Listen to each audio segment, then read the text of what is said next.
Hey guys, Spirit of the Law here. In this video, we're going to take a glimpse at how great water maps in Age of Empires 2 and 4 could have been if it was fully fleshed out. This isn't to disparage what we have in game, as the focus has understandably always been almost entirely on land maps and keeping water maps relatively simple. But a recent update to the Rome at War mod shows you really can have the same complexity and dynamic counters on water that you see on land. The general plan for this video is to go through the different types of ships and buildings being added to that mod, how they interact, and how interesting it can make naval battles. First of all though, again, this is just a mod and not an official DLC.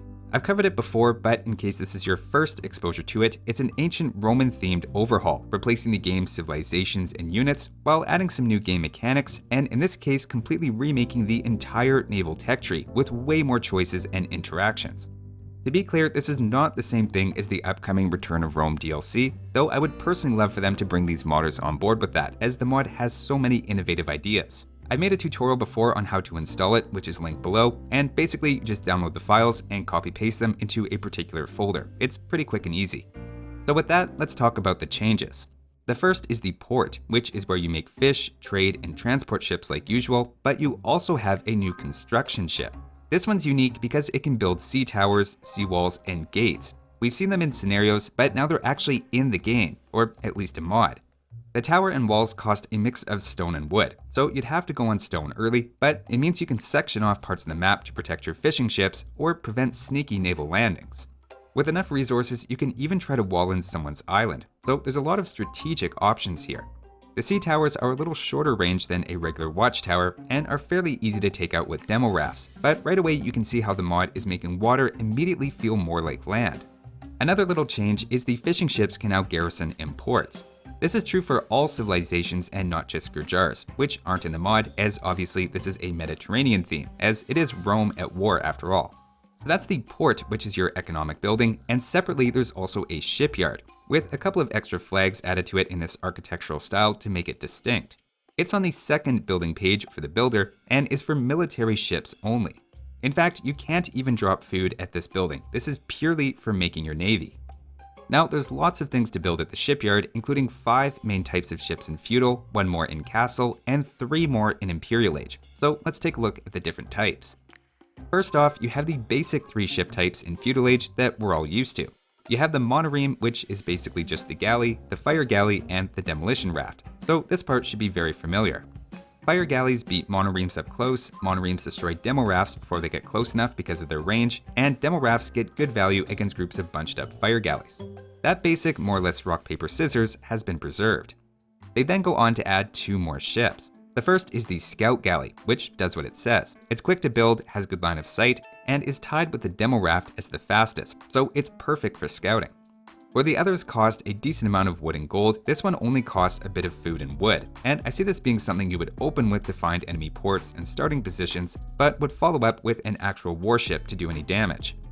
The other new addition in feudal age is the Hemiolia, which I see as analogous to the longboat, but available to everyone in feudal. It fires multiple arrows and is decent against fire galleys and fishing ships, but is soft countered by monoremes, which are the equivalent of galleys. Notice this means you have 2 types of units that are technically good against fire galleys, either demo rafts or the Hemiolia longboat type of ship. What I like about this is we now have a new rock, paper, scissors that doesn't involve a unit you have to self-destruct, and takes the pressure off demos having to be your answer to mass fire ship. The scout ship also has a pretty clear role as something you open with 1 or 2 of to scout, so you can see we're really getting away from spamming one single unit in feudal age. So now let's advance to the castle age, or late antiquity age as it's called in the mod. All of the ships we've seen can be upgraded, and like vanilla AoE2, that's largely done by a single general purpose upgrade. The scout ship and Hemiolia upgrade for free, and the 3 others require just a single tech that's pretty cheap. The main difference here though is we have a new boarding ship that's been added. Now the boarding ship is basically, as you might expect, a monk but on water, and attaches itself to an enemy ship, immobilizing it, and after a few seconds will convert it to your side if the boarding ship isn't destroyed. I personally love this addition, both from a historical perspective, as this is how fleets at the time largely fought, but also for bringing the monk onto the water in a very logical way. What I like even more though is the counter to the boarding ship is the scout ship. Not only is it cheap and easy to make, so it's a low value target, but scouting ships have large bonus damage against boarding ships, reminiscent of the Scout Cavalry's bonus damage against monks. This means you actually have a purpose to making scout ships even in the mid-game, and it keeps them relevant, as they really are the most effective counter, despite being weak to every other type of warship. Now, if that wasn't enough variety already, there's even more land units coming to water in Imperial Age. First off, many civilizations get a new tech called Reinforced Prow, which gives your monoremes that you've now upgraded to bireme and finally trireme a brand new ability. Instead of attacking with their usual bolt, you can give them a ramming ability, basically like a Custilier charge, quickly wiping out any small forces that you come across. They deal an initial hit with over 100 damage, but then revert to a very weak melee attack to make up for it as they recharge. The Imperial Age also brings 3 entirely new ship types. 2 of them initially appear kind of like the cannon galleon, though one called the Juggernaut is specialized to be more like an onager with an area attack you can switch to that's devastating against bunched up ships, but has the trade-off of minimum range, while the other is called the Octaries. This one's more like the traditional cannon galleon or trebuchet, dealing a lot of anti-building bonus with an incredibly long range. Finally, the last ship is the Quadrireme, which is basically the all-around ultimate warship that's super expensive but population efficient. If things are getting kind of hectic in the late game and instead of counters you just want to spam one overpowering unit, then this is basically what that is. It reminds me a bit of the War Elephant, where you have a massive economy and funnel all of your resources into raw power on the field, or in this case, the water. Of course, all of the previous types of ships can be upgraded as well, so there's a lot of variety in Imperial Age, and at a certain point, it's nice to have a fallback that's just generally good against most of the things you'll run into, even if it is quite expensive. I should mention there's also a unique transport ship that can carry up to 45 units and fires arrows based on how many units are garrisoned, though I believe that one's unique to the Egyptians only.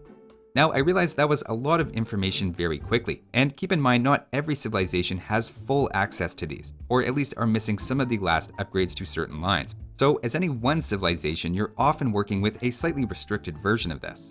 To give a better sense of how this all works in practice and to make it more intuitive, I thought I'd show a bit of a tutorial mission that comes with the update. They put together a little game in the style of Art of War, where you pit counter ships to what the AI is throwing at you. It's very well put together and does a perfect job reinforcing a lot of the counters we've covered. If you already have the mod, you can just download the tutorial on the workshop and then you can find it under the custom scenarios tag. I won't show the whole thing as it is quite long, but I'll just give a sense of how a few of these interactions look in practice. So just a quick word of warning, make sure whenever you're using a data mod, including this one, you're setting the mod in the corner before you start, or the game gets very confused and it's just going to crash. Alright, so here we're in the tutorial. We've got 6 enemy ships and they are all elite scout ships, and I'm going to have to pick some unit. I'm going to get 5 of those to fight it. And it gives me all the options here. Basically, I just click on the shipyard and it's going to give me that corresponding ship. You see there's actually a lot of them.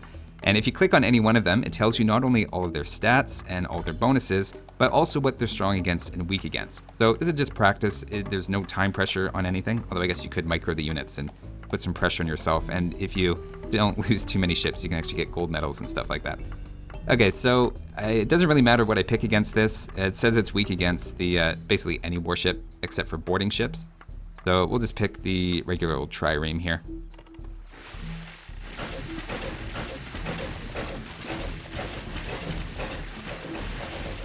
Okay, now we gotta follow that up and we have to fight triremes. So this is exactly what I just used. This is basically the galley line. So the right response would be the fast fire ship, I believe. So let's see how that goes.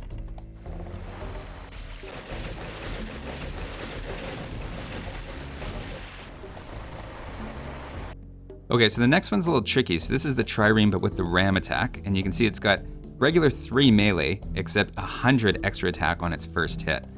So this one, let's see. We'll look at it. Weak against fast fire ships. I have trouble believing that, but okay.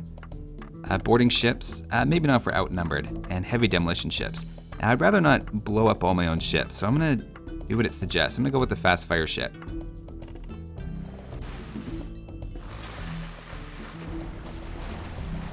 Okay, well this is actually really, really effective. Wow, fire ships are really good against those.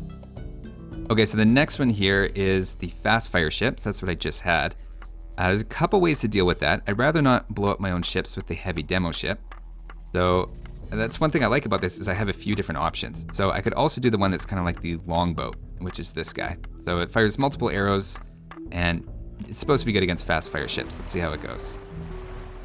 It's got 8 range. Okay, we can probably hit and run a little bit.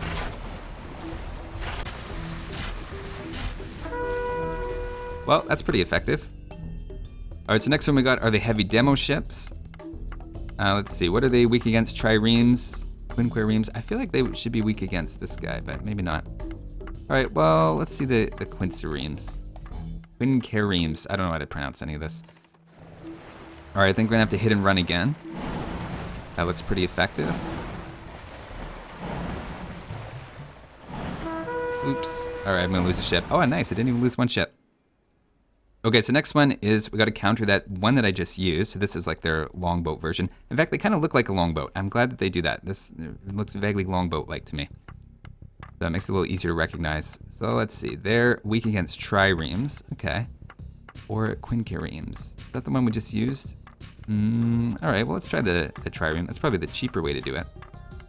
Let's just go with that.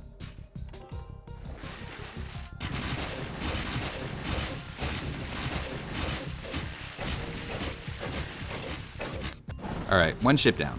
It's not too bad. Yeah, so boarding ships means... Yeah, this is what I really like, is that elite scout ship. We could also use demo ships. I'd rather not. I think those probably count as ships that I'm losing. So let's do... This is probably the only time we're going to use the scout ship.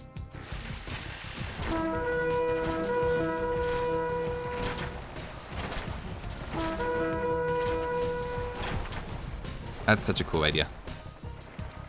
All right, so next one's the Juggernaut. We gotta be a little careful. So the ones in the back, it's got 2 different attack modes. These fire cannonballs, like a single 40 damage cannonball at 10 range. These guys in the front, a little bit less range, so only 8 range, but they fire 7, or I guess 8 shots, all doing 30. So these guys are pretty crazy. I'm thinking we might do fire ships just to get in close, because yeah, they're weak against fast fire ships, heavy demo ships. Oh, boarding ships. That'd be interesting. Oh, I'm so tempted. Yeah, I'm just gonna do fast fire ships. I'm tempted to do the boarding ships, but since they outnumber me, that seems kind of dangerous. Oh, that's a lot of damage. They just gotta trigger their minimum range, and they should all run away from me. Not this guy, apparently.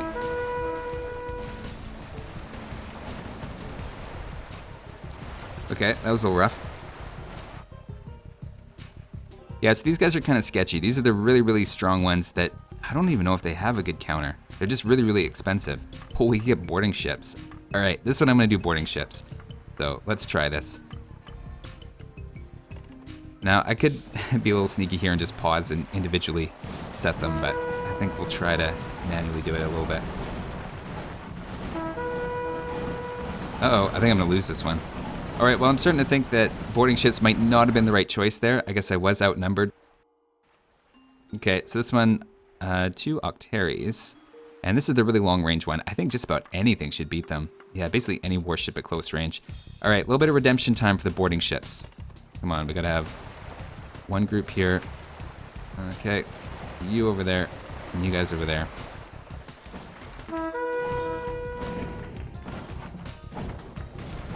Yeah, they got redemption, so I can't steal them, but that's all right.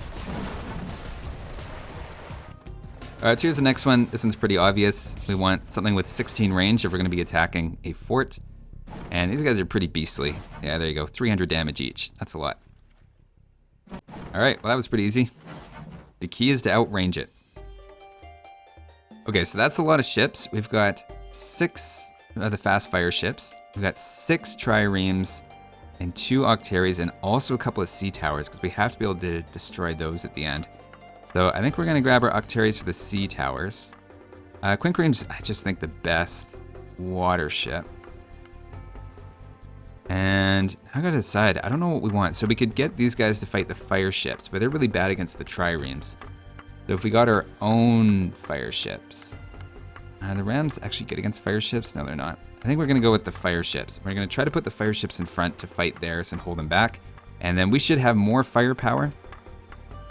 We'll see how this goes. These guys gotta go in front. These guys gotta go back. All right, there you go. You guys just try to get in front and just tank some damage. Okay, so far so good. And you guys are firing, right?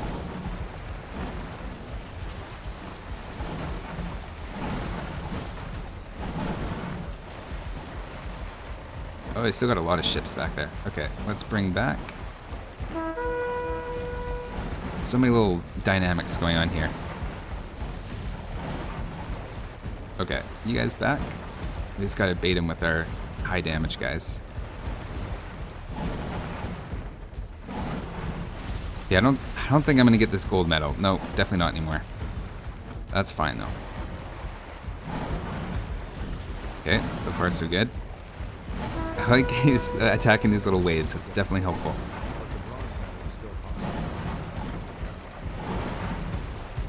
Alright, if only I had lost one fewer ship, I would have gotten the silver. Man. Alright, we just destroy these with our long range guys. Yeah, these are really nice, these Quinqueremes. Because aside from fire ships, they seem pretty good against everything. And that's just a matter of a few shots in these sea towers.